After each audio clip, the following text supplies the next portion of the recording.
Akkam jirtan baga nagaan gara chaanalii Barataa dhuftanii viidiyoo darbee tokko akkaataa Facebook irraa maallaqa yookiin galii biyyaatti argachuu dandeenyu isiniif barreesseen ture. Viidiyoo kana keessatti immoo viidiyoon darbee jechuun viidiyoo hojjedhee sagalee kiyya qulqullinaa waan hin dhageenyeef viidiyoo kanarra deebi'ee hojjechuun barbaade. Isin immoo viidiyoon kun akkasitti tolu abdiin qaba. Yeroo hedduu namoonni viidiyoo kana yookiin intarneetiidhaan galii argachuu jedhu kan yoo argan hedduun nama dubbisuu baate jechuu danda'u jedhee nama yaadeef galii kiyya isinitti agarsiisuun barbaade. Fakkeenyaaf aappii tokko irraa akkaataa itti argachuu danda'udha kan sitti agarsiisu. Namni hedduun immoo yaada kana yaada sobaa jedheffata, garuu immoo dubbiin sobaa miti waan ta'eef dhugaadha. Facebook irratti galii yookiin maallaqa guyyaa argachuu akka dandeessanidha. Guyyaatti $20 yookiin immoo achii olis akkaataa itti fayyadamaa yookiin baay'ina yuuzarii qabdanii argachuu dandeettani. Mee fakkeenyaaf galii kiyyaa tokko isinitti agarsiisu. Jalqaba gara Facebook developer accountii qabaachuu qabna. Kanas liinkii akkas argan developers.facebook.com jedhu kan banna. Gaafa bannee jennu kutaaleen yookiin iddooleen maallaqa ittiin irratti hojjennu nuuf ba'a. Konekshinii jedhu jira fakkaata. Nuuf banamee jira developer accountiin keenya. Gaafa nuuf banamee jiru fakkeenyaaf my app kun irratti kilik godha. Gaafa kilik godhe liistii aappotaan hojjedheeru naaf baasa. Yookiin isin ammoo gaafa hojjettanii jiraattan yookiin bakka tasaa uumattanii jiraattan add new sidoo rabbanna ibsa viidiyoo kiyya biraa keessatti qabadhee dhufa. Ammaaf garuu kan koornu isin agarsiisanii fakkeenyaaf jalqaba kanarraa kilik godha aappii kun jalqaba irratti.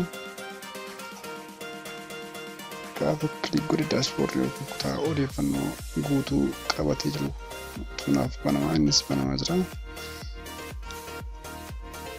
Odeeffannoo guutuu galii kiyyaa haa ta'u wantoota biroo hedduu of keessaa naaf banamaa jechuudha.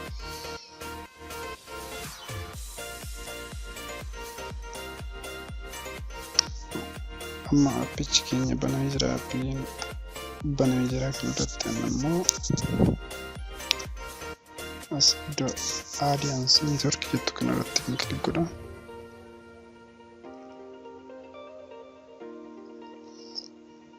Amma immoo audience network gaafa nu banamu asitti fuula monetization manager jettu kanarratti kilik godha. Monetization manager jenna.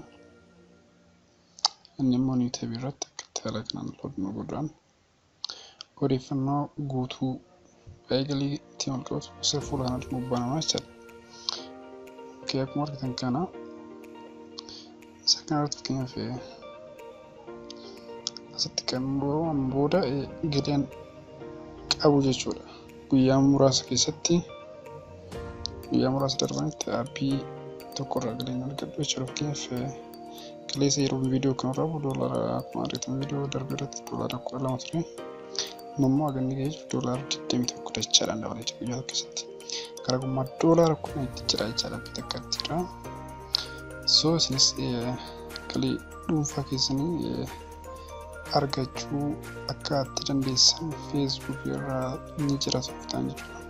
Tooftaa guutuu isaa baruu barbaadu taataan chaanalicha subscribe godhaa. Akkasuma viidiyoo kana laayikii 100 yoo argan viidiyoo ittaan immoo akkaataa isaa itti hojjedhu isiniif qabaadhee nuuf akkaataa jechuun itti argattan maallaqa keessatti wisdoo yookiin Facebook irratti baafachuu dandeessan guutummaatti viidiyoo isin barsiisuu dhufaa viidiyoo biraa isiniif hamma qabaadhee dhufu nagaan tura fadhaa galatuma.